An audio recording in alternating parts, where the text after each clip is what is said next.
నమస్కారం గురువుగారు. ఆశీర్వచనం తల్లి. గురువుగారు దీపం ఎక్కువ సేపు వెలిగితే దేనికి సంకేతం గురువుగారు?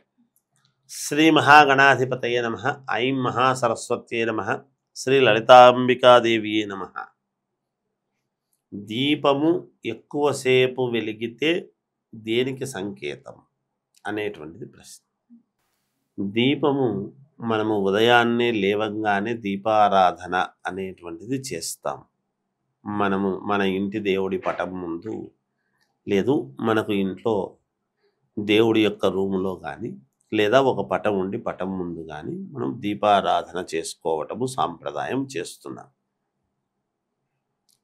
ఈ దీపారాధన ఒక్కొక్క రోజు చాలాసేపు వెలుగుతుంది.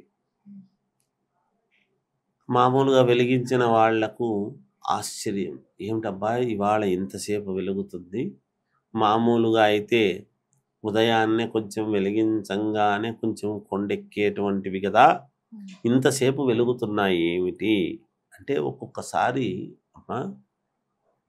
ఆ వెలిగించినటువంటి సమయము సందర్భము ఎంత మనము అనుకున్నా రోజు టైం చూసుకొని ఒకటే టయానికి ఒకే సెకండ్కే మనము దీపారాధన చెయ్యము కదా, అటు ఇటు జరుగుతుంటాయి. అది సహజం. ప్రతి స్త్రీమూర్తికి ఉదయం ఏవో పనులు అన్ని చేసుకోవాలి. ఒకనాడు చాలా విచిత్రముగా చాలాసేపు వెలుగుతుంది అని అన్నప్పుడు, ఆనాడు వెలిగించినటువంటి ముందు సమయం అనేటువంటిది చాలా గొప్పదై ఉంటుంది. ఆ క్షణము చాలా ఇదై ఉంటుంది మనిషికి. అంతేకాకుండా రోజు ఏదో ఒక రకమైనటువంటి దీంతో తొందరతో వెలిగించేటువంటి వీళ్ళు ఆ రోజు ప్రసన్నమైనటువంటి మనస్సుతో చాలా సంతోషముతోనూ వాళ్ళకే తెలియని ఆనందము లోపల ఎక్కడో హృదయాంతరాళాల్లో ఉండి సరే అని వెలిగించి ఉంటారు. తర్వాత తెలుస్తాయి ఇవన్నీ అనుకున్నప్పుడు, ఓహో అని. ఏదో మంచే జరుగుతుంది తప్ప ఎక్కువసేపు వెలుగుతుంది అంటే ఎక్కడా కూడా వేరే ఇబ్బంది జరిగే అవకాశమే లేదుగాక లేదు. దీపము చాలాసేపు వెలుగుతుంది అని అంటే వీళ్ళ జీవితాల్లో ఏదో ఒక మంచి వెలుగు రాబోతుంది, ఒక మంచి మార్పు రాబోతున్నది.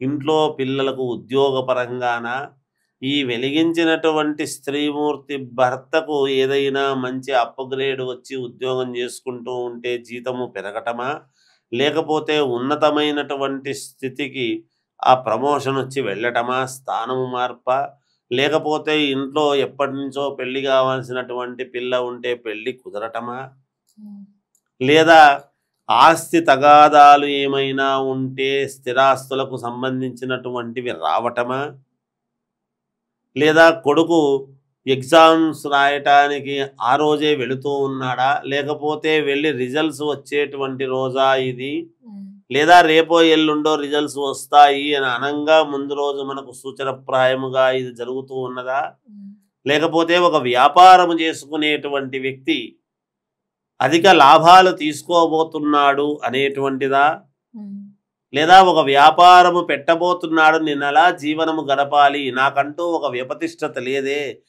నాకంటూ ఒక దారి దొరకలేదే అనుకునేటువంటి వాళ్లకు ఒక మంచి దారి చూపించడానికి వెలుగుతుందా, లేదా అనారోగ్యముతో బాధపడుతూ ఉండేటువంటి వాళ్లకు పూర్ణ ఆరోగ్యవంతుడుగా మారటానికి ఇది యోగం వైపు ఉంటుందా?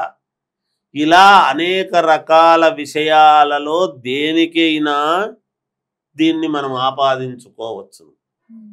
ఒకవేళ తల్లి ఇక్కడుండి కొడుకు విదేశాల్లో ఉన్నాడు అనుకోండి, ఆ కొడుకు ఏదో మంచి జరగబోతుంది అన్నప్పుడు తల్లి మనస్సు ఇక్కడ వెలిగించినటువంటి దీపము చాలాసేపు వెలుగుతుంది అంటే కొడుకు ఏదో మంచి జరగబోతుంది అనేటువంటిది సంకేతం.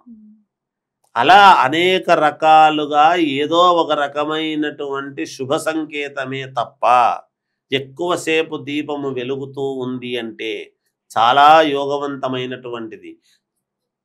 చాలామంది రాహుకాల దీపాలు అని పెట్టుకుంటూ ఉంటారు. రాహుకాల దీపము అంటే ఇప్పుడు సోమవారం అంటే 7:30 నుంచి 9 వరకు రాహుకాలం ఉదయము, శుక్రవారం అనేటప్పటికి 10 నుంచి 12 వరకు అట్లా రాహుకాలం అలా ఉండడం ఇలాంటివన్నీ ఉంటాయి. ఆయా సందర్భాలలో రాహుకాల దీపం పెట్టడం వలన ఏమవుతుంది అంటే రాహుకేతువుల యొక్క ఏదైనా ఇబ్బందులు ఉంటే తొలగిపోతాయి దీపం వెలిగించినటువంటి దాని వలన అనేటువంటి భావనతో చేసుకుంటూ ఉంటారు. అవి కూడా చాలా శుభ సంకేతాలే. ఇవన్నీ కూడా దీపము వెలిగించటం అనేటువంటిది ఖచ్చితముగా మన జీవితాల్లో ఇంకొక కొత్త వెలుగులు రావటము కోసమే అనేటువంటిది భావించాలి. అందుకని ఎక్కువసేపు వెలుగుతూ ఉంటుంది.